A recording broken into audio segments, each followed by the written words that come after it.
भाग दो। कुणाल, कल शाम को तुम ऑनलाइन नहीं थे। अब वह कैसे कहता कि उसका नेट पैक समाप्त हो गया था और पैसा बचाने के लिए ही उसने रिचार्ज नहीं करवाया था। मैं नोट्स बनाने में लगा रहा और एग्जाम भी तो नजदीक हैं, इसीलिए किताबों से सिर मार रहा था। बोर मत किया करो, हर समय पढ़ाई पढ़ाई। मेरी ओर देखो, मैं तुम्हें कितना मिस कर रही थी। कल मैंने नया हेयर कट करवाया है। देखो मेरे चेहरे पर सूट कर रहा है कि नहीं। कुणाल ने सिर उठाकर उसकी ओर देखा तो देखता ही रह गया। नया हेयर स्टाइल, कटे हुए सेट किए स्ट्रेट बाल, धनुषाकार ताजा तरीन सेट की हुई आईब्रो के नीचे बड़ी बड़ी आंखें जो हर समय कुछ बोलने को बेताब रहती थी। रेड टी शर्ट और व्हाइट पैंट में वह गजब ढा रही थी। वह एक तक उसे देखता ही रह गया था। उसने छेड़ने के अंदाज में कहा, ये क्या तुमने अपने बालों का क्या हाल बना लिया। तुम्हारे कर्ली हेयर तो तुम्हारी पहचान थे, अच्छे नहीं लग रहे हैं। मुझे टीज कर रहे हो? मारूंगी तुम्हें। स्ट्रेट तो सभी के होते हैं, तुम्हारे तो घुंघराले घुंघराले बाल थे। हाँ, कर्ली थे।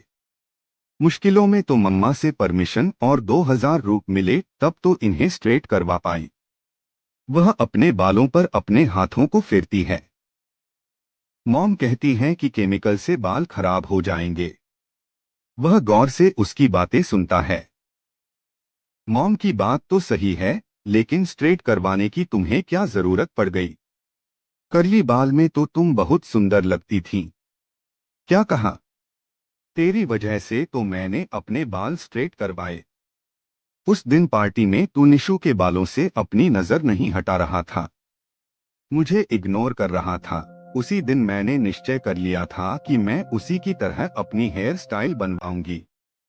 अरे पगली, मेरी निगाह तो उसके ओपन बैक पर थी, बाल तो बहाना था। उस दिन उसने कितनी स्मार्ट ड्रेस पहन रखी थी, कट स्लीव, हाई नेक। तुम्हारी तरह फुल स्लीव और हाई नेक वह नहीं पहनती। Ridley she was looking like a model. वह नाराज होकर उसकी पीठ पर धौल जमाकर बोली, जाओ जाओ, उसी निशु की बाहों में खो जाओ। वह तुम्हारी तरफ निगाहें भी नहीं उठाएगी। पता है, इस साल का 5वां बॉयफ्रेंड होगा तू। वह पैर पटकती हुई अपनी स्कूटी की ओर जाने लगी तो कुणाल ने उसके हाथ से स्कूटी की चाबी छीन ली और बोला, कहाँ जा रही हो? मैं तो तुम्हें यूं ही छेड़ रहा था। कुणाल, असाइनमेंट तुमने पूरा कर लिया?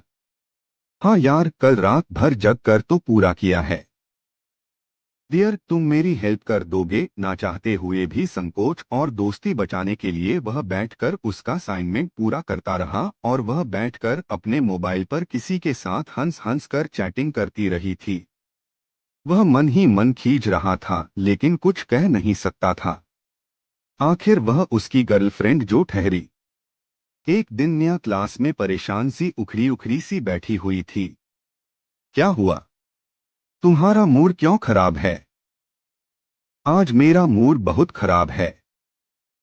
तुम क्लास में जाओ, मुझे मेरे हाल पर छोड़ दो, मुंह से तो बोलो। बता भी, मैं तेरी हेल्प कर दूंगा। कल पार्लर गई तो मेरी सारी पॉकेट मनी स्वाहा हो गई। मॉम से पैसे मांगे तो वह नाराज हो गई। अब बताओ, मेरा फोन बंद पड़ा है, कैसे रिचार्ज हो? तुम जाओ यार, बस इतनी सी बात, मैं रिचार्ज करवा दूंगा। उसने दिलेर बनते हुए उसका फोन रिचार्ज करवा तो दिया, लेकिन पैसा खर्च हो जाने पर चिंतित हो गया था। वह निया के सामने एक मुखौटा लगाए रहना चाहता था, जिससे उसकी दोस्ती बनी रहे। वह यह दिखाना चाहता था कि वह उसके लिए कुछ भी कर सकता है। कुणाल, मेरा कब से मन था कि थिएटर में अमोल पालेकर का प्ले देखूं। प्लीज टिकट बुक कर दो। उसके दिमाग में अपने जेब और बैंक के अकाउंट के पैसों के ऊपर उथल पुथल मची हुई थी। उसने अपने दोस्त अनवय से रुपए मांगे तो टिकट बुक करवाया था।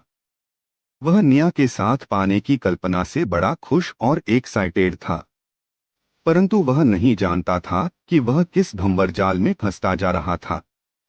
वहां पर भी उसके दोस्त मिल गए थे। फिर कॉफी और बर्गर, उसका तो बैंड बज गया। एग्जाम की डेट आ गई थी।